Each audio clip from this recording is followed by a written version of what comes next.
Hey guys, welcome back. So this is an immediate continuation of the previous video, hopefully, um, where I sort of went over some of my first impressions of playing the game and what I liked about some units and what I didn't like about some other units. So I was thinking while I had the camera paused, this is going to be really boring just watching me paint. What am I going to talk about? So I thought what I'm gonna do, which I obviously didn't prepare for, is I'm gonna basically just gonna have a stack of cards lying in front of me, and I'm gonna read some of the abilities and talk about how I feel now I've played the game because I haven't considered many of the units yet or upgrades yet, characters rather. Um, Now that I have a bit of experience, I need to look through these anyway. I might as well read them out the corner of my eye while I slap some paint on some models, and you can hear what twisted thoughts I have about it. Maybe you guys have some rebuttals to some of it. That would be cool. It's always good to get a second point of view. So let's just start with Sworn Sword Captain. We didn't use him at all. From what I remember, he's changed his ability a couple times throughout the Kickstarter, or maybe not. I don't remember it immediately, so I'm just gonna read it again right now. It's an order. When this unit makes a melee attack, after the attack dice are rolled, the defender becomes vulnerable. And that's after the attack dice are rolled, not after the defense dice.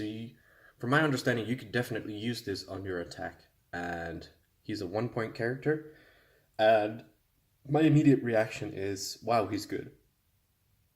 Um, yeah, bump the Sworn Swords from 5 to 6 points. Take an already decent uh, offensive unit and make them quite a bit more offensive. Have those tokens are great. The forcing rerolls are awesome. So yeah, I'm fairly convinced that I'm gonna go with him at least one unit, at least one unit. When he is huh ah, I was just thinking, can I use him in an archer unit? But it says makes a melee attack. Dang it!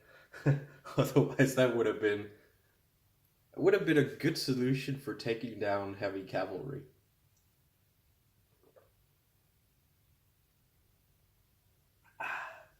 Sorry, I was good and thirsty from all this talking. All right, so he's definitely he's on my radar.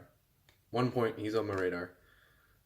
Um, so this is the commander version of Eddard Stark. I should start painting again, so I don't just. I need to get stuff done.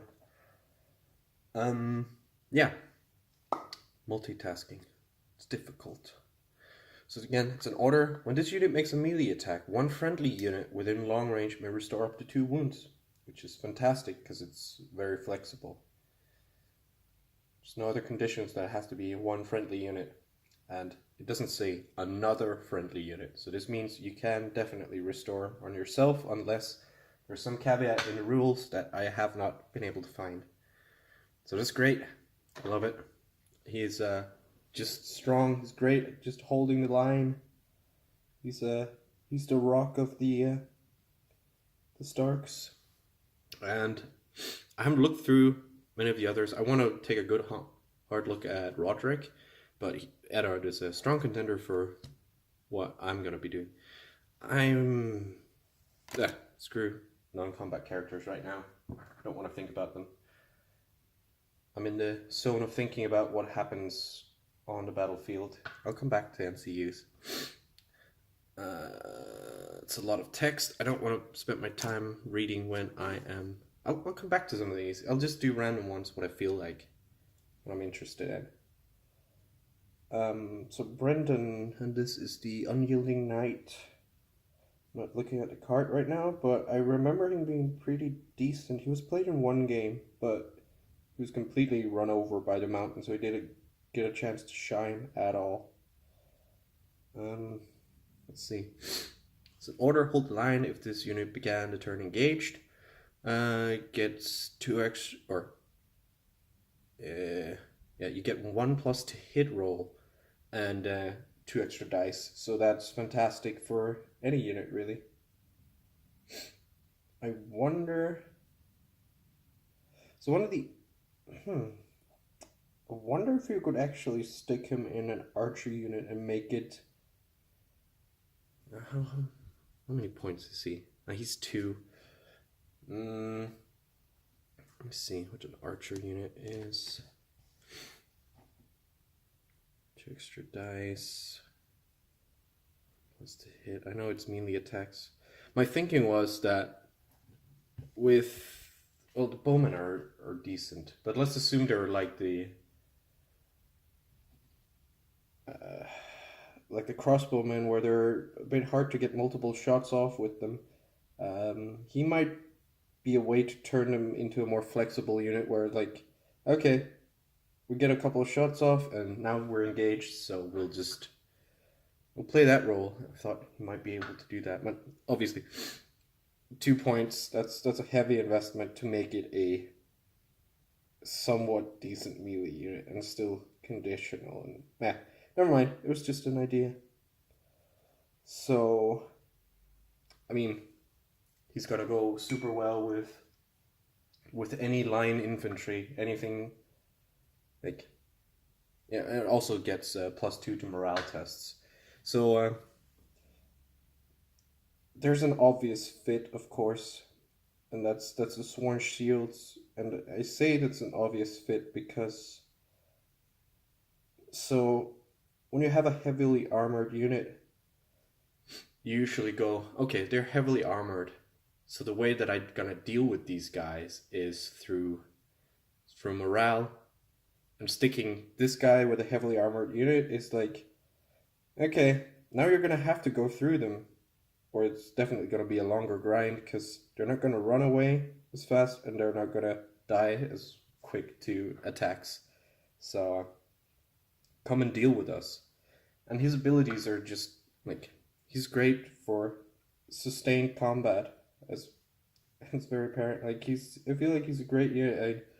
It's such an obvious fit for the Tully Sworn Shields, which it should be. So that's job well done.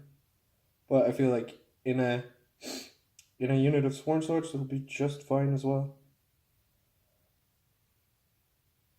Yeah.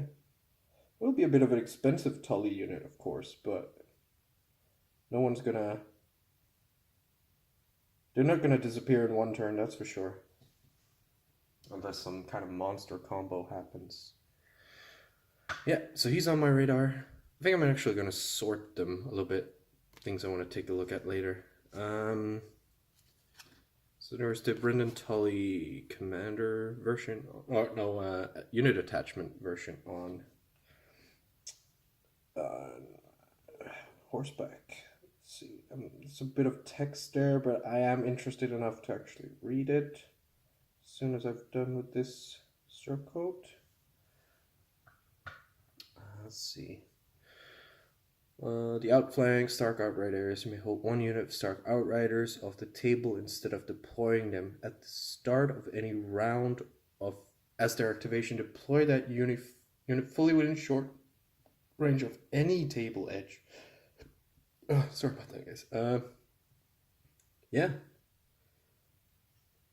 So that counts as their activation. Deploy that unit. Okay. Yeah. Well, it's going to be great for when the enemy is committed and then putting these guys behind. Like, any army that has archers will not want to see Brendan Tully in the army as the commander version, but it also kind of forces you to, well, I guess it doesn't force you to have more than one unit of them, but it's certainly beneficial. I guess not. Yeah, you can easily run it with one. And since he's not the commander, he can start off board, and yeah. Yeah, it's good. How many points is he? 3. Okay, let's read his other ability. Each time this unit makes a retreat action, it may restore D3 plus 1 wounds. Okay, he's worth the points. On a cavalry unit, and yeah. You can, from what I remember, you can make a free retreat action every time you're attacked in melee. So get in, get a flank attack, they attack you back eventually, and you run away and heal off of it. Oh no. Yeah, he's disgusting. I'm playing him at some point.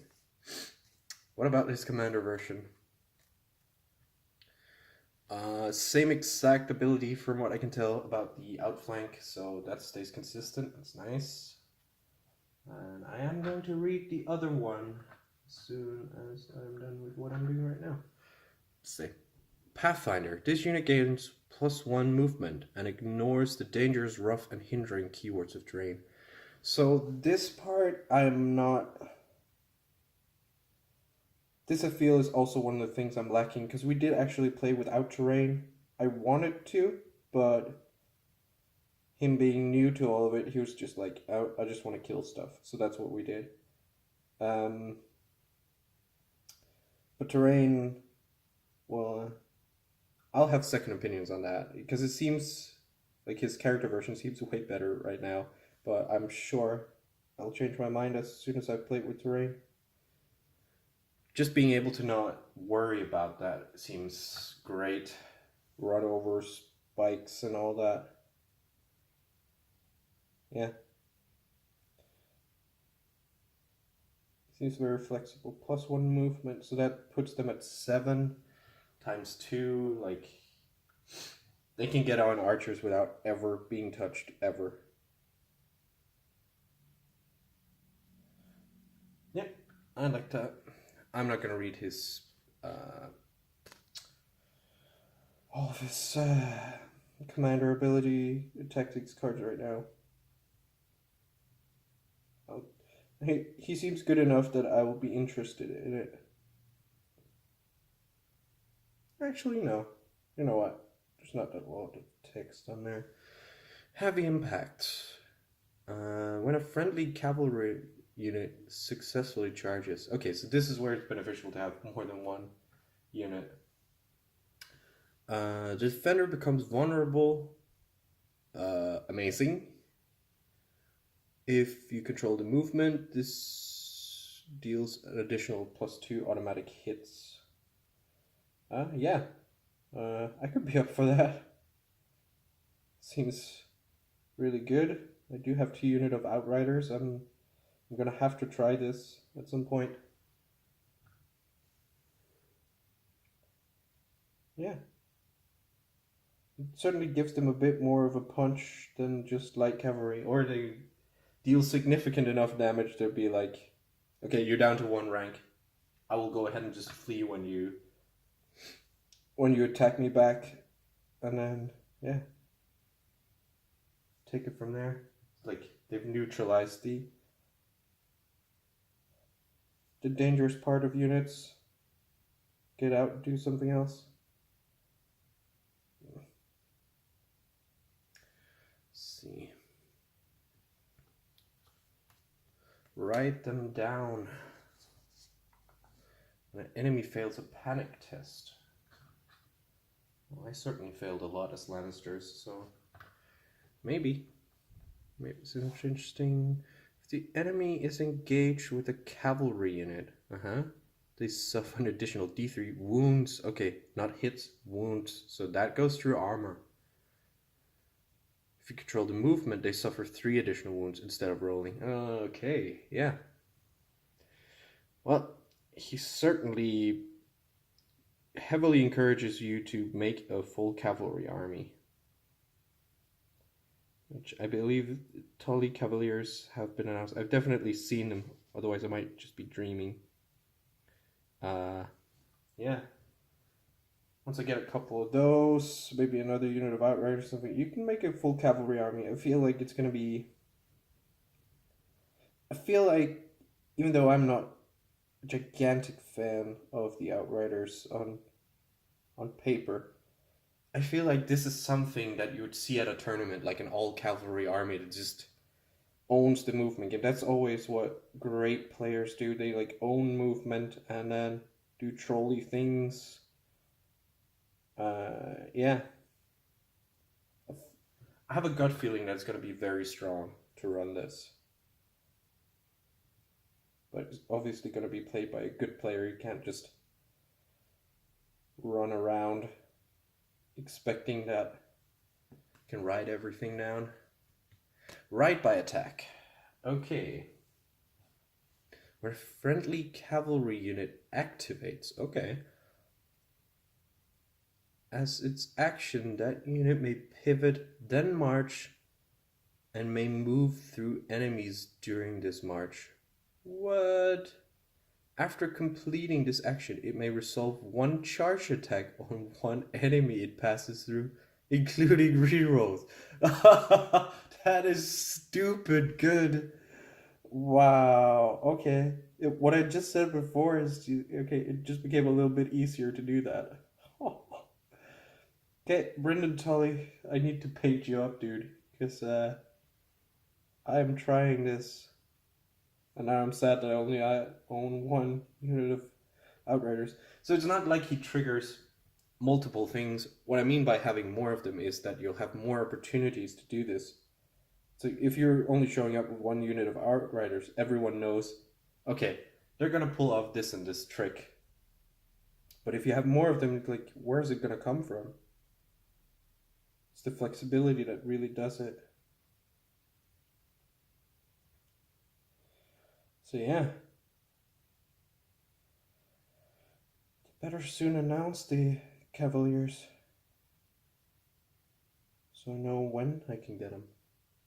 I assume there'll be some kind of hybrid between Sworn Shields and Knights of Casterly Rock. It's gotta be my gut feeling on that. Yeah. And I think we'll just have duplicates of the ones.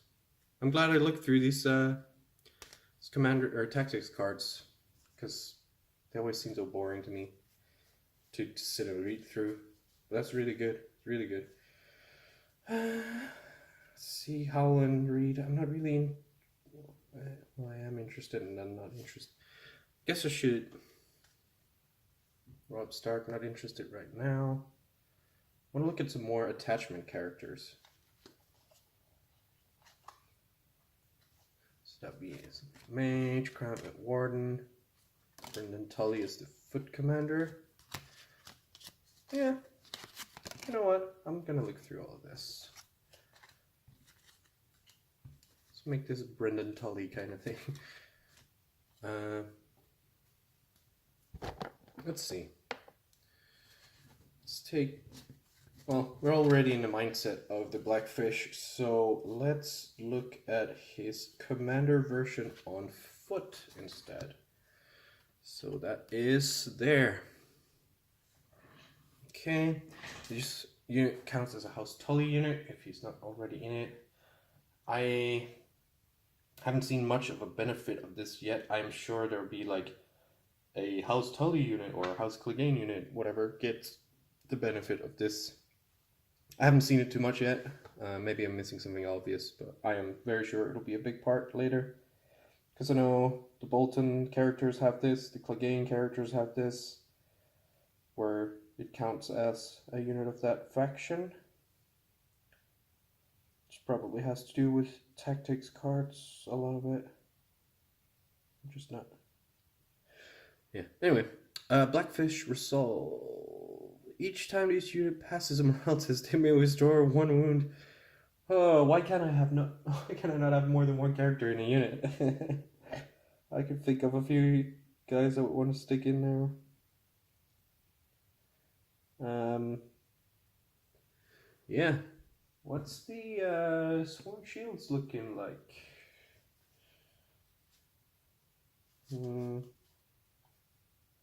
Well, Sworn Swords are great morale, or good. And so are Tully's, they're both 6+. So yeah. Again, restoring a wound on a heavily armored and defended one is super valuable. So yeah, great. Great ability. What's the last one? Stalwart. Again, +2 to morale tests, so that makes it even easier to restore that one wound. Obviously not Eddard kind of healing, but it's still good. Still good.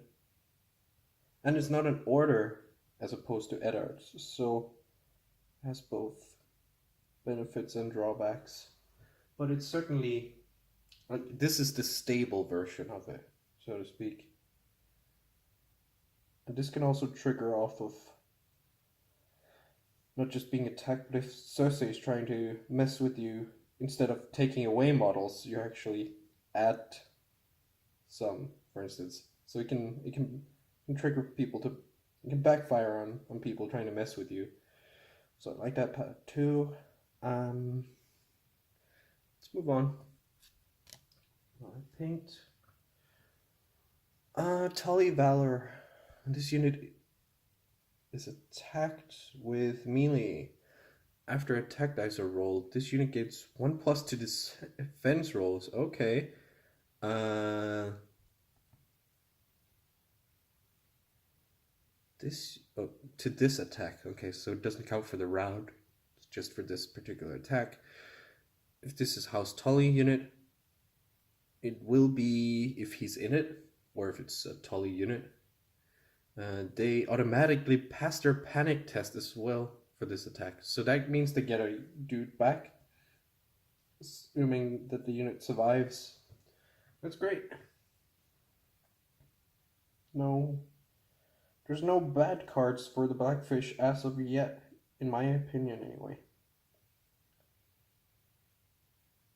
Feel like these are... No, I don't have an impression yet. I was about to say something I was about to regret. Let's see what else there is. Refuse to yield.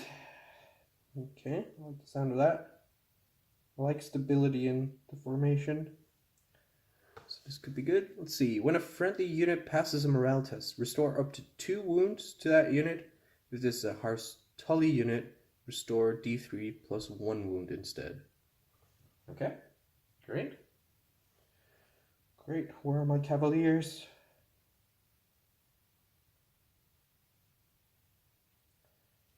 Okay. What else is there? Set for charge. That's the name of the ability for the Halberdiers, isn't it? Okay, let's see. When a friendly unengaged unit is charged from the front, okay, it's quite conditional, better be good. That unit may make 1 attack action again. Okay, so it is exactly it is exactly set for charge, but as a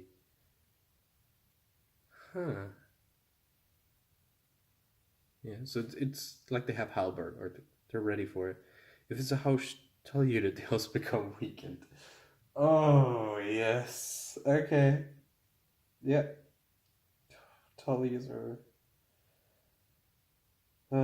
should have bought more sworn shields. I could see myself having a Tully subset army. Like just Cavaliers and sworn shields, because there's a lot you can do with this. Like, it's just unflinching, unbreaking, and then it's just duplicates, of course. Chronicman Warden, I already know he's good, but just to remind myself, see why. He's 1 point, and he triggers on both ranged and melee attacks. If this unit attacks an enemy that has not activated this round, it may re-roll any misses. So it's basically making up for the ability that archers really never charge. So this basically counts as a charge as long as you shoot at something that hasn't moved yet. Yeah, and especially when you can roll up to 10 dice with archers, it's getting good. I believe he's 1 point, yeah. Yeah, so again, solid 1 pointer right there. Just like the captain. Let's see. Just concentrating painting right now. Mage Mormont. I believe I like her. Let's remind myself why. Okay, she's 3 points. Let's see if she's worth it. So there's an order on there. Let's see what that's all about. It is all about stubborn tenacity. When this unit passes a panic test, one enemy engaged with this unit suffers D3 wounds. That's important. That's not hits, that's wounds. Okay, and I have a feeling she'll have something that helps you pass a morale test. Let's look at that as soon as I dip some paint on that part.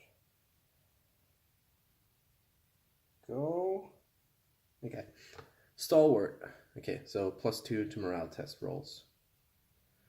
So stick her in something that already has a decent morale and you're gonna be real good. So that's... She is 3 points.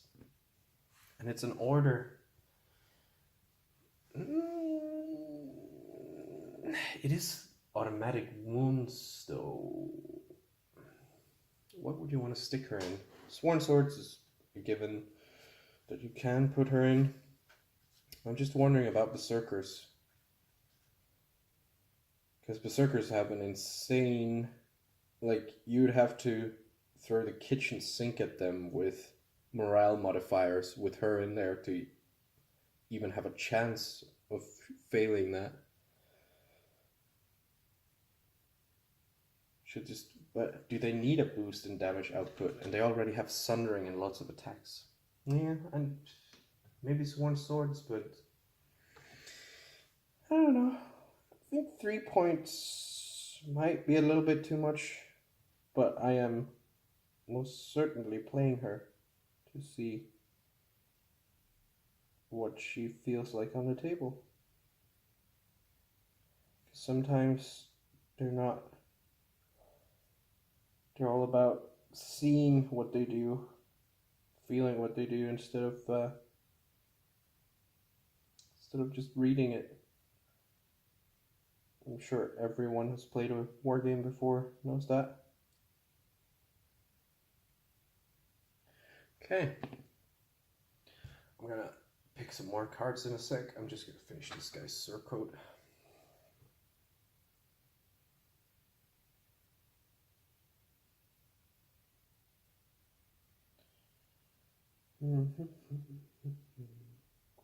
So if anyone is actually watching this, let me know what you guys want me to ramble about when I do these, or if I should even do these. So imagine, like, what I hope you guys are doing is that you're painting along with me and not just... I don't know what you're like. What would you want me to talk about? What would you like to listen to while you paint? My ideas for how I'm gonna play things. Like, I feel like this is pretty good because, like, yeah, I basically read what the cards say for you and maybe give you some ideas or some ideas of what not to do. It's like, why is he saying that? That's really stupid. I would do this instead. And at least you get a little bit enlightened, because there's a... If you're watching this around the time where the game came out, there's a lot of cards in one go to sort of absorb and know, like, what does Ramsay Bolton do? I don't know. Like, do you know all of his abilities right now, if I was to ask you? You probably do in a year from now, like instinctively, but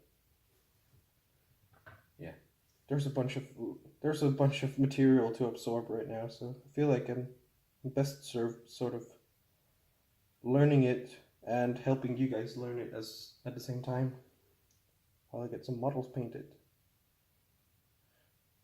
So yeah, I'll find some new characters in a sec. And I know I segued into the commander versions, but I kind of want to just stick to unit attachment versions because it's easier to grasp at the moment, I think.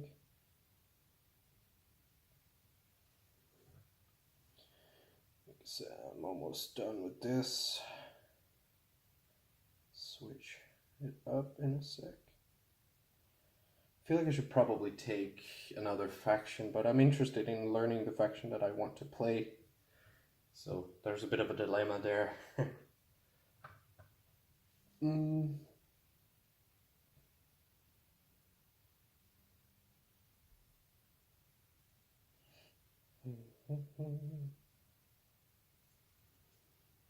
really need to buy a new one of these. It's almost dried up.